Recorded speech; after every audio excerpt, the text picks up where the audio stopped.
Larry, one of the things you've raised a concern about ongoing is the estimated neutral rate or long-term rate here. And I did see in the statement of economic projections, they took it up from 2.8 to 2.9 for the longer term.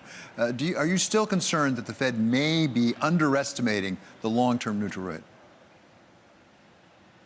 Yeah, I am. I think that Chairman Powell made a comment in this direction during his press conference, and I think that was welcome and probably appropriate. I don't think that it's likely that the neutral rate is as low as the Fed believes.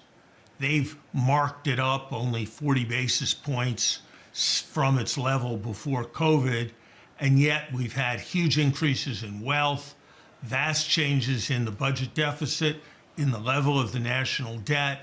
We've seen major new signs of increased investment in the green sector, in AI, and in energy generation.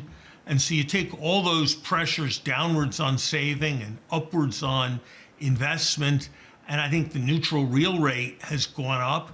And I think given the kinds of things that may come in the future in terms of protectionist policy, given the inflation that we have been through, you have to think that even if 2% inflation is a reasonable guess as to where things settle, before we used to think the risk was to the downside.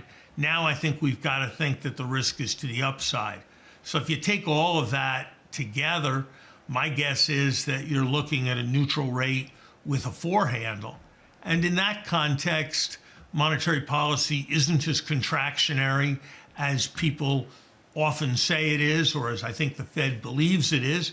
That, by the way, is the reason why the economy has stayed so strong, because monetary policy hasn't actually been that contractionary when properly measured. And I think the risks of actually going as far with monetary policy as the Fed seems to think that it will are pretty significant in terms of having an increase in inflation.